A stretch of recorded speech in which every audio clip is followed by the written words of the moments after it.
नमस्कार, मैं हूं मनविंदर। आप सभी राष्ट्रवादियों का एमबीएन नेटवर्क में एक बार फिर से बहुत-बहुत स्वागत है। तो बात करते हैं राज्यसभा चुनाव की। सारी स्थिति स्पष्ट हो गई है। 37 की 37 सीटों पर क्लियर हो चुका है कि कौन-कौन राज्यसभा जाएंगे। ऑलमोस्ट 3 राज्यों का चुनाव हालांकि बहुत मज़ेदार होने वाला है। वहाँ पर कुछ हैंकी-पैंकी भी हो सकता है। ये राज्य हैं बिहार, उड़ीसा, हरियाणा। दूसरे, राज्यसभा में 80 प्लस का जमावड़ा क्यों हो रहा है, इस पर भी बात होगी। मेरे साथ जुड़ चुके हैं मुंबई से आदरणीय भाऊ। भाऊ, बहुत स्वागत है आपका। नमस्कार नमस्कार। भाऊ। राज्यसभा चुनाव में सबसे ज्यादा सीटें तो महाराष्ट्र से हैं। वहाँ क्या चल रहा है आजकल? शरद पवार के क्या हालचाल है? और उनकी तबीयत भी नासाज है, लेकिन फिर भी देखिए सत्ता का लोभ उन्हें कहाँ तक खींच के लाता है। जी भाऊ। वो खुद हलचल तो नहीं कर सकते, इसलिए तो चुनाव आयोग के अधिकारी उनका फॉर्म भरने के लिए उनके घर तक पहुंच गए थे। तो हलचल क्या है, जितने हैं उतने जितनी जगह खाली है उतने ही उम्मीदवार है। एक दो दिन में विड्रॉल का टाइम खत्म हो जाएगा तो डिक्लेयर हो जाएगा कि जो 7 लोगों ने भरा है वो 7 चुन कर आए। वो तो हो जाएगा, उसमें कोई बड़ी बात नहीं है। और एक बात है कि ये जो अपोजिशन का शरद पवार कैंडिडेट चुनकर आया है, वो एक्चुअली कैंडिडेट ही देवेंद्र फडणवीस ने या महायुति ने तय किया है। उन्होंने शर्त रखी थी, अगर शरद पवार को उम्मीदवार बनाते हो तो वो सबसे सीनियर है, इसलिए हम तो उम्मीदवार नहीं देंगे और अनअपोज सब जितने होंगे उतने चुन कर आएंगे। लेकिन अगर शरद पवार नहीं होंगे और कांग्रेस या उबाठा शिवसेना से किसी को कैंडिडेट बनाया जाएगा तो हमारा 7वां कैंडिडेट आ जाएगा। तो यही सबसे बड़ी बात है कि आज सत्ता में बैठी हुई महायुति इतनी स्ट्रांग है कि अपोजिशन का कैंडिडेट भी महायुति का जो लीडर है वो तय करता है। तो शरद पवार को एक्चुअली शरद पवार का नाम वैसे तो संजय राउत ने आगे लाया था, वो अपने कारण से लाया था, क्योंकि इस वक्त अगर शिवसेना को रोटेशन मिल जाता तो अगले टाइम्स नहीं मिलता और खुद संजय राउत की सीट निकल जाती, कट जाती। तो इसके लिए उन्होंने प्रेशर किया था शरद पवार को उम्मीदवार करो वगैरह वगैरह। लेकिन उसी का फायदा उठाकर देवेंद्र फडणवीस ने और बीजेपी ने एक दाव खेला कि भाई अगर शरद पवार को दे रहे हो तो सीनियर है, हम उनका अपोज नहीं करेंगे। लेकिन अगर शरद पवार नहीं है, दूसरा कोई कैंडिडेट होगा तो हम 7वां कैंडिडेट देंगे। अब इसमें राजनीति की बहुत चर्चा हो रही है, लेकिन असली राजनीति जो है वो शायद ये एनालिसिस करने वाले हैं वो समझ नहीं पा रहे। ये एक तरीके से देवेंद्र फडणवीस की दहशत है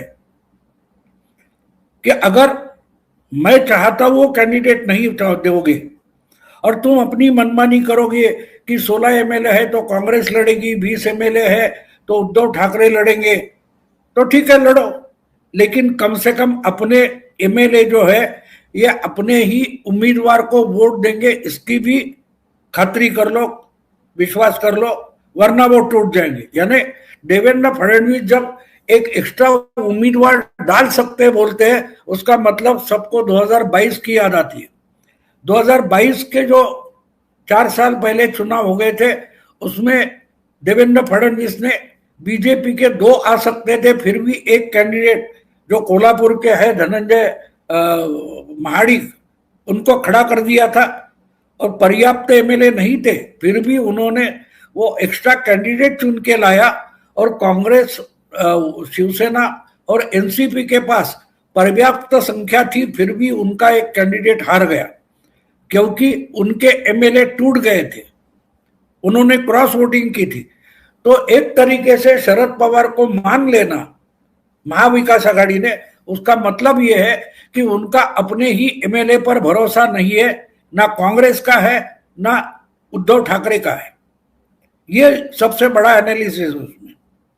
शरद पवार चुन के आए छोड़ो, मुझे तो खबर यहां तक मिली है कि 2 दिन पहले सुप्रिया सुले और जयंत पाटिल मातोश्री पर गए थे और उन्होंने साफ साफ उद्धव को बता दिया कि अगर आप शरद पवार का नाम नहीं मानोगे तो भी हम 10 एमएलए के बल पर बाकी के 27-28 जोड़कर बीजेपी की मदद से शरद पवार को चुनकर ला सकते। आपको तय करना है, आपकी अपनी इज्जत बचानी है, बंदी मुट्ठी लाख की रखनी है या खाक की करनी है, आप तय करो। और कांग्रेस ने और इन्होंने मान लिया। तो एक तरीके से शरद पवार दिखने में तो एमवीए के कैंडिडेट है, लेकिन बीजेपी ने 7 सीटें जीत ली है, क्योंकि 7वां उनका ही स्पॉन्सर्ड कैंडिडेट है जिसका नाम शरद पवार है। एक और बात है ना, देखिए हम ऑफ कैमरा जब बात कर रहे थे, ये 80+ का जो जमावड़ा है ये क्यों बढ़ता जा रहा है राज्यसभा में? अब देखिए नीतीश कुमार है, शरद के अलावा सोनिया गांधी है और विपक्ष के नेता मल्लिकार्जुन खड़गे हैं राज्यसभा में, ये सब 80+ है। नहीं, ये तो हम देखते हैं वैसे है, लेकिन जो कुछ है वो राज्यसभा का हाउस बनाया गया कॉन्स्टिट्यूशन असेंबली में। तो ये आइडिया थी कि भाई बहुत सारे लोग होते हैं, दिग्गज होते हैं, ज्ञानी होते हैं, वो चुनाव में या चुनाव के पॉलिटिक्स में नहीं आ सकते, रास्ते पर जाकर नहीं लड़ सकते, लेकिन उनके ज्ञान का सरकार चलाने में कोई योगदान होना चाहिए। और इसलिए उनका जाने इसको हाउस ऑफ सीनियर्स बोला जाता है। तो अगर सीनियर का हाउस है तो सीनियर होने चाहिए, लेकिन सीनियर कौन होना चाहिए? जो अपने अपने क्षेत्र का ज्ञानी है। कोई उद्योग इंडस्ट्रियलिस्ट होगा, कोई बिजनेसमैन होगा, कोई एजुकेशनिस्ट होगा, कोई और रिसर्च करने वाला वैज्ञानिक होगा, जिनका ज्ञान देश और सरकार चलाने में उपयुक्त तो हो सके, ऐसे लोग मार्गदर्शक करके वो आ जाए। तो इसलिए था। लेकिन आजकल ये हो गया कि चलो किसी को भी भेज दो। बहुत सारे लोग तो सीटें बेच देते कि इधर तो झंझट होता नहीं। आपको याद होगा कुछ साल पहले कर्नाटक से विजय मल्ल्या चुनकर आए थे। वो देवेगौड़ा की पार्टी के सपोर्ट से चुनकर आए थे, और देवेगौड़ा की पार्टी तो ओपनली बोलती थी हमारे पास तो एक सीट होती है, हम उसकर बेचकर अगर पैसा ले ले तो क्या बिगड़ता है, पार्टी को पैसा चाहिए। यानी ये आसानी से पार्लियामेंट जाने का रास्ता है, इसलिए बहुत पैसे वाले लोग भी सीट खरीद लेते। आपको याद होगा कि जब दिल्ली में केजरीवाल की सरकार बनी, जी जी, तो केजरीवाल के पास दिल्ली के 3 एमपी नॉमिनेट करने का अधिकार था, कैंडिडेट तीनों। उसमें से एक संजय सिंह उनके साथ पहले से जुड़ा हुआ था, आंदोलन से निकला हुआ नेता और कार्यकर्ता था। लेकिन जो 2 गुप्ता नाम के उन्होंने, उनका आम आदमी पार्टी से दूर दूर तक रिश्ता नहीं था, ना आंदोलन में थे, ना अन्ना आंदोलन में थे, ना आम आदमी पार्टी के चुनाव जब लड़े गए उसमें शामिल थे, फिर भी वो एमपी बन गए। तो साफ साफ है कि केजरीवाल ने वो सीटें बेची थी, इसमें कोई बड़ी बात नहीं है। और एक बात आपको याद होगा, पंजाब का जब चुनाव एक बाइपोल होने वाला था, तो एक राज्यसभा के एमपी ने अपना इस्तीफा दे दिया, और उसने कुछ 3 करोड़ वगैरह दिए थे, जो एजुकेशनिस्ट माना जाता है, उसकी खुद की प्राइवेट यूनिवर्सिटी वगैरह है जी, तो लवली यूनिवर्सिटी है। हाँ, तो वो तो चलता रहता है। तो या तो बेची गई सीट अभी क्या होता है, जो एमपी होता है वो किसी भी मिनिस्टर के पास डायरेक्टली अप्रोच कर सकता है। तो अलग अलग लाइसेंस होते हैं, परमिट होते हैं, या कोई बिजनेस प्रपोजल्स होते हैं, वो सरकार से संबंधित होते हैं।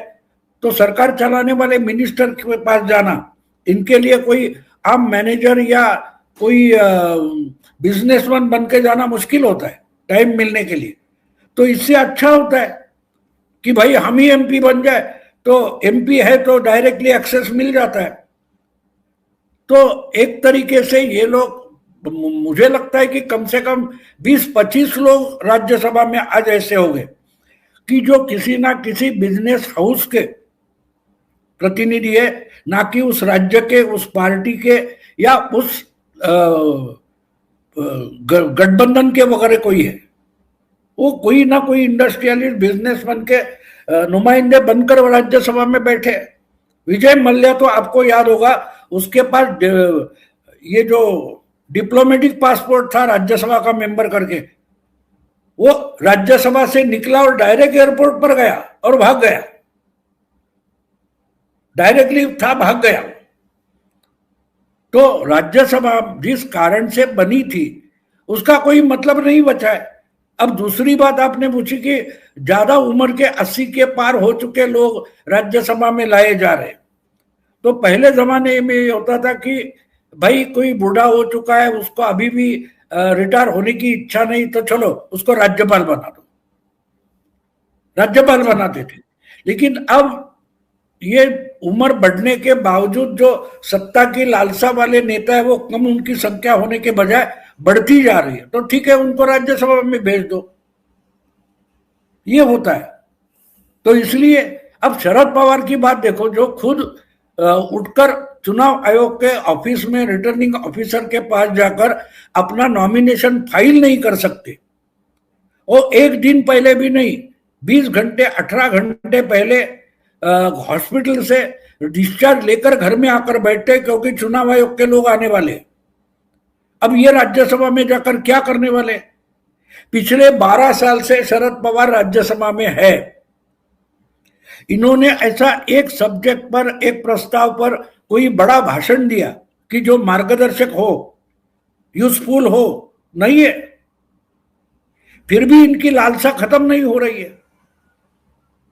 मुझे याद है 2014 यानी मोदी जी का चुनाव, जब मोदी जी प्रधानमंत्री के चुनाव की शरीयत में रेस में उतरे थे, उस वक्त शरद पवार ने डिक्लेयर कर दिया था कि बस हो गया, अब इसके आगे मैं चुनाव नहीं लड़ूंगा। और ये बोलने के बाद 1 महीने के अंदर अंदर उन्होंने राज्यसभा का चुनाव लड़ा और वो राज्यसभा के मेंबर हो गए। तो चुनाव डायरेक्ट हो या इनडायरेक्ट हो, चुनाव तो चुनाव होता है। तो आप चुनाव की राजनीति से हटे कहा?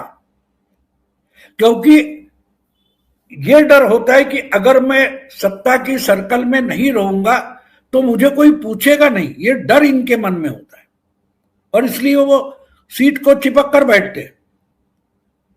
गांधी जी के बाद शायद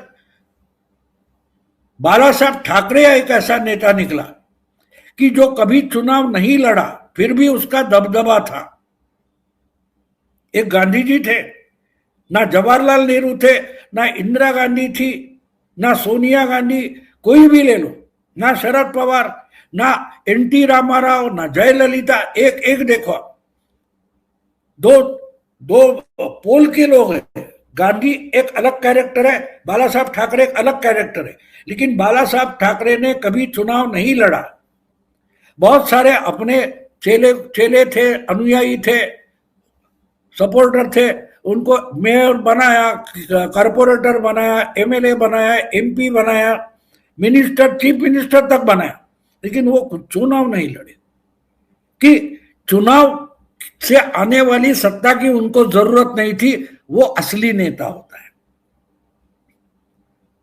पवार के पास वो कॉन्फिडेंस नहीं है, इसलिए पवार को किसी ना किसी संवैधानिक पद पर बैठना जरूरी होता है। बैठ भी नहीं सकते, वो बात अलग है। लेकिन एक तरीके से इन लोगों ने, अभी नीतीश कुमार भी आ गए, तो एक तरीके से जो राज्यसभा है इसको वृद्धाश्रम बना दिया। सत्ता में बुढ़े हो जाओ, यहां आपको सुविधा है, ये बन गया।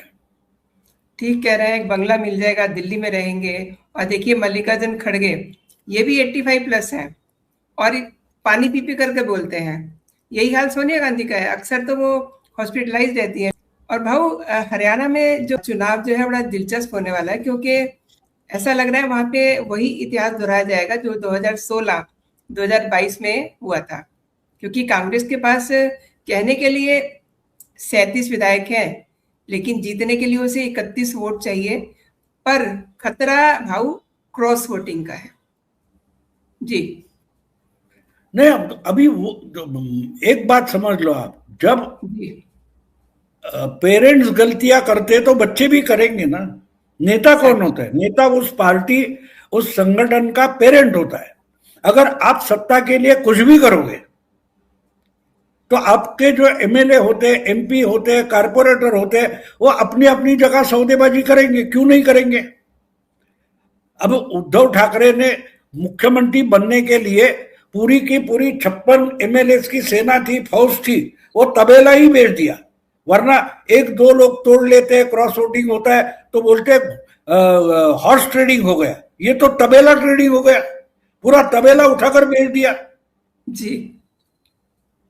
तो अगर आप कर रहे हो तो एकनाथ शिंदे वो या 40 एमएलए थे, वो बोले हम आप हमको बेचने लगे तो क्यों ना हम खुद को बेचे, और बाद में बोलते 50 को के एकदम होके 50-50 करोड़ में एमएलए बेचे गए। अरे तुम उनको बेच रहे थे, उन्होंने खुद को बेच दिया। अगर तुम्हारा भी आरोप है तो वो सच माना जाता है कि भाई 50 करोड़ में एक एक एमएलए खरीदा गया, ठीक है, लेकिन बेचा किसने? उसने खुद को बेचा है। वैसे तो तुमने शरद पवार और कांग्रेस को उनको बेचा था, उनको पैसा नहीं मिला था, वो बोले डील कैंसिल, आप हमको खरीद लो, हम आते आपके साथ। तो वैसा ही हर जगह होगा, क्यों नहीं होगा?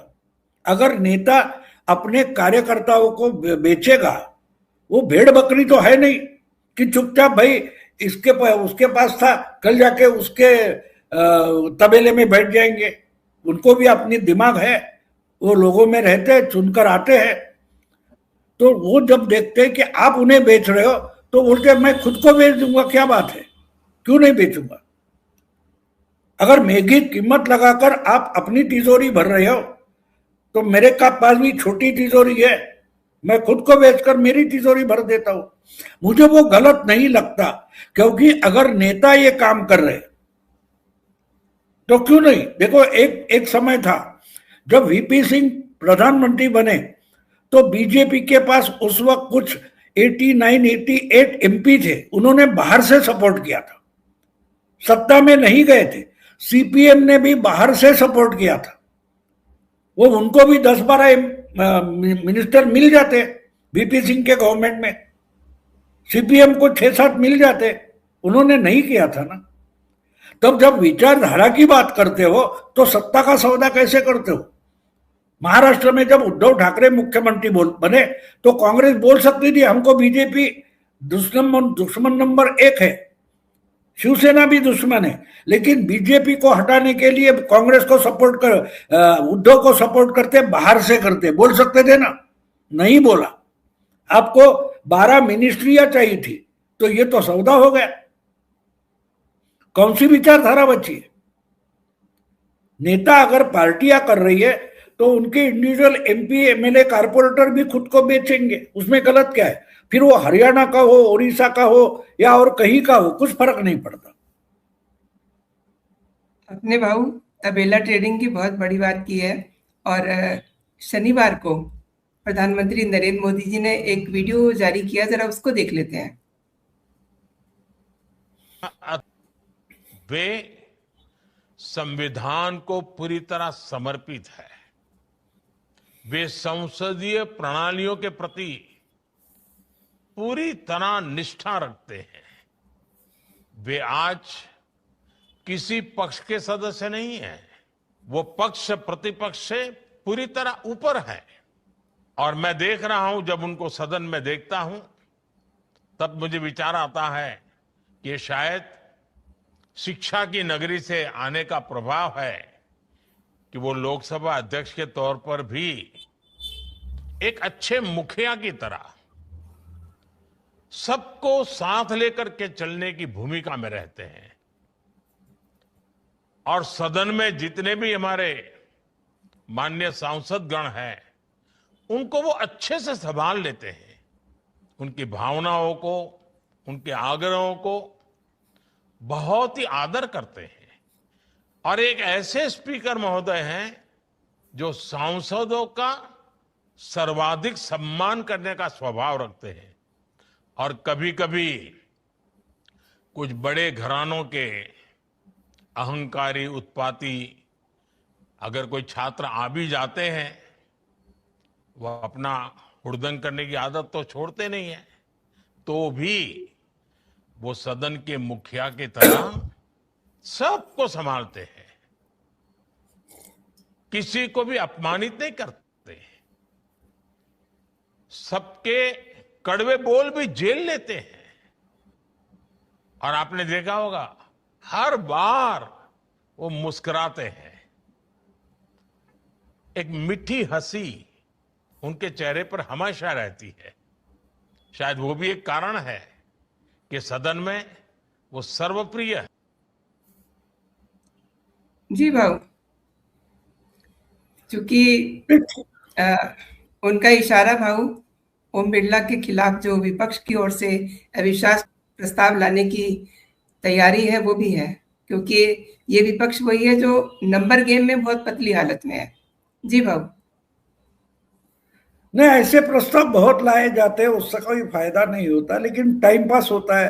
लोगों का पैसा खर्चा, आम जनता का पैसा है ना, पार्लियामेंट चलती है, उस पर पैसा खर्चा होता है, वो हमारा पैसा है। कोई एक राजघराने का बेटा है, इसके लिए हमारा टैक्स पेयर्स मनी जो है वो खराब नहीं होना चाहिए, वही तो उन्होंने कहा है। और अगर ये लाकर देखो, एक बात होती है औपचारिकता होती है, ऐसे प्रस्ताव आते हैं, वो फेल गए तो कोई बात नहीं। आपको एक बात याद दिला दो, जब 2018 में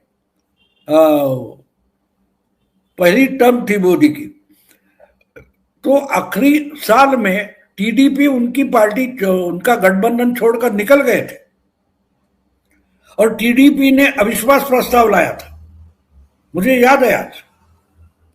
वो प्रस्ताव लाया गया, लोग अपोजिशन में नहीं थे, 4 साल वो सत्ता में बैठे थे और 2.5 महीना पहले वो सत्ता छोड़कर अपोजिशन में आकर बैठ गए, लेकिन उन्होंने गुस्से में बदले की भावना से वो अविश्वास प्रस्ताव लाया था। और अविश्वास प्रस्ताव करने वाले जो टीडीपी के सदस्य थे, उन्होंने 1-1.5 घंटा पहले भाषण किया। वो भाषण पूरा उनका प्रस्ताव था, वो आंध्र के संदर्भ में था। आंध्र पर कैसे इस गवर्नमेंट ने सत्ता में हम थे फिर भी अन्याय किया, वगैरह वगैरह वगैरह। उसके बाद किसी भी सदस्य ने उस प्रस्ताव पर भाषण करते हुए उस प्रस्ताव में जो मुद्दे थे उसका जिक्र तक नहीं किया। औपचारिकता में सरकार पर प्रस्ताव था, लेकिन वो सिर्फ आंध्र के टीडीपी के तेलुगु देशम पार्टी से संबंधित था और बाकी सारे के सारे सदस्य मोदी सरकार के खिलाफ बोलते रहे। औपचारिकता से क्या होता है कि सरकार के खिलाफ एक प्रस्ताव आया था, वो पारित नहीं हुआ, लेकिन पेश प्रस्ताव में क्या था, उसमें सब तेलुगु देशम के मुद्दे थे, जिस पर आगे पूरी चर्चा में कोई भाषण में किसी ने जिक्र तक नहीं किया। तो यह औपचारिकता होती है, हमारा अधिकार है भाई, करो चलो। तो ये बालिश है, फुलिश है, इससे ज्यादा उसमें कुछ है नहीं। आपके पास अगर संख्या नहीं है तो ठीक है, आपको बिरला जो सभापति है लोकसभा के, उनकी जो गलतियां है वो उजागर करने का चांस मिलने वाला है, लेकिन मुझे पक्का है विश्वास कि उनकी गलतियां कोई दिखा ही नहीं पाएगा। तो औपचारिकता क्या होता है, ऑन रिकॉर्ड आपके खिलाफ हमने अविश्वास प्रस्ताव लाया था, बस ऑन रिकॉर्ड। ये ऑन रिकॉर्ड तो बहुत सारी चीजें होती है ना, हजारों सालों का इतिहास है, उसमें ऑन रिकॉर्ड बहुत सारी चीजें हैं, उसका अनुकरण कोई नहीं करता, उसको कोई आइडियल नहीं मानता। हिरवाणी नाम का एक क्रिकेटर था, वो सिर्फ 1 सीजन खेला, उसके बाद उसने एक, मुझे लगता है कि 6 या 8 विकेट लिए थे, उससे उसका नाम बहुत हो गया, लेकिन वो अगला सीजन तक नहीं खेला। लेकिन क्रिकेट की हिस्ट्री में इंडिया के लिखा जाएगा, हिरवाणी नाम का एक क्रिकेटर था। तो ये भी ऐसा ही होगा, इतिहास में उसका रिकॉर्ड होगा, उससे ज्यादा कुछ नहीं होगा, ना कहीं उसका रेफरेंस निकाला जाएगा।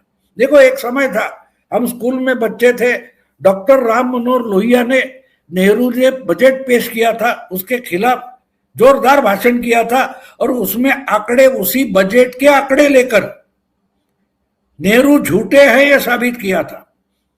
पार्लियामेंट की हिस्ट्री में वो एक इतिहास माना जाता है, 3 आना बनाम 15 आना। नेहरू जी ने कहा था कि इस देश की यानी 57 वगैरह 56 ऐसा कोई साल होगा, मुझे याद नहीं, लेकिन आप अगर टाइप करो तो वो मिल जाएगा 3 आना बनाम 15 आना। तो नेहरू ने बताया था कि देश के हर इंसान की हर दिन की आमदनी 15 आना है। तो वही आंकड़े लेकर लोहिया ने दिखा दिया कि नहीं, सिर्फ 3 आना है। तो वो भी है इतिहास। फर्क वो होता है ना, राहुल गांधी पिछले कितने अभी 20 साल से आप पार्लियामेंट में हो, इसमें एक भाषण भी कोई हिस्ट्री करके रिफर करेगा राहुल गांधी की? ठीक है, 2 साल के लिए ऑपोजिशन लीडर बने, उसके पहले बहुत सारे एमपी बनकर बैठे थे, कभी कभी भाषण करते थे। आपको याद होगा 2009 के लोकसभा चुनाव के पहले उन्होंने कलावती का जिक्र किया था, जिसका मर्द किसान थे, उसने आत्महत्या की थी, उसका जिक्र किया था, उस पर चर्चा बहुत हुई थी। लेकिन आज भी राहुल गांधी ने कितना बढ़िया भाषण किया, ऐसा कोई रिफर नहीं करता। तो औपचारिकता बहुत होती है, औपचारिकता बहुत होती है। देखो, गधा, कुत्ता या कछुआ होता है, कछुआ है ना, वो सबसे बड़ी लंबी उम्र का होता है। तो कछुआ का रेफरेंस देकर आप कुछ करते हो? नहीं करते हो, नहीं करते हो। तो एक बात होती है कि बस लोगों का ध्यान आकर्षित करने के लिए आप कुछ भी अनाप शनाप बकते रहो, बोलते रहो, निकलेगा क्या? कुछ नहीं। हिस्ट्री में भी आपको कोई रिफर नहीं करेगा, और करेगा तो जिसके परिवार में 3 प्राइम मिनिस्टर बने, ये अपोजिशन लीडर तक अच्छा नहीं बन पाया, ये रिकॉर्ड होगा, ये रिकॉर्ड होगा। और इसको नालायक ठहराने वाला सभापति अगर कौन है, तो ये भी रिकॉर्ड पर हो जाएगा कि ओम बिरला जैसा एक सख्त और नियम के अनुसार हाउस चलाने वाला सभापति था, इसलिए ऐसे इनडिसिप्लिन एमपी को, अपोजिशन लीडर को उन्होंने सख्ती से पेश किया था। ये हिस्ट्री हो जाएगी। यानी उस हिस्ट्री में राहुल गांधी विलन करके पेश हो गए। क्या ये अचीव करना है आपको? तय करो, तय करो, क्योंकि ये यहां नहीं रुकने वाला, क्योंकि ये प्रस्ताव आएगा, उसके साथ वो निशिकांत दुबे का भी प्रस्ताव है, इनको निलंबित कर दो, वो भी आने वाला है। देखते हैं क्या होता है। बहुत सही कहा आपने, क्योंकि निशिकांत दुबे के जो सवाल हैं उनके जवाब देने बहुत मुश्किल होंगे। और भाऊ देखिए, प्रधानमंत्री नरेंद्र मोदी जी ने नाम किसी का नहीं लिया है, लेकिन उन्होंने कुछ बड़े घरानों के अहंकारी, उत्पाती छात्र आ जाते हैं, उन्होंने छात्र बताया इनको। और आने वाले दिनों में वाकई में ये देखना बड़ा दिलचस्प होगा कि ये जो नेक्स्ट बजट सेशन का जो दूसरा पार्ट 2 है, उसमें ये किस तरीके से। नहीं, मेरे लिए मेरी इसमें दिलचस्पी नहीं है जी। कुत्ते की दुम सीधी होती है, इस पर मेरा भरोसा ही नहीं है। तो मुझे जिनको दिलचस्पी होती है ना कि कुत्ते की दुम कभी ना कभी सीधी होगी, उनको दिलचस्पी होगी, मुझे नहीं है।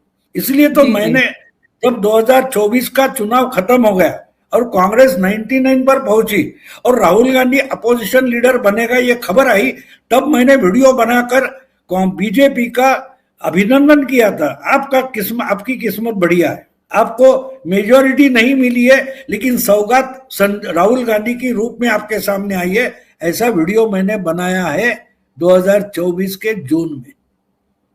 तो मुझे दिलचस्पी नहीं है उसमें कि राहुल गांधी का क्या होता है, गलत ही होगा, खराब ही होगा, और क्या होगा। हाँ, कुछ अच्छा हो सकता है, ऐसी आशा हो तो मुझे भी दिलचस्पी होगी, लेकिन मुझे गारंटी है कि ना कांग्रेस का कुछ अच्छा होगा, ना राहुल का कुछ अच्छा होगा, तो उसमें दिलचस्पी लेने में क्या मतलब है। सही कहा भाऊ आपने भाऊ मेरे शो के लिए समय निकाला, मेरे लिए समय निकाला, और मेरे दर्शकों को कई महत्वपूर्ण विषयों पे आपने जानकारी दी। आपका बहुत बहुत धन्यवाद भाऊ। जय हिंद, जय भारत।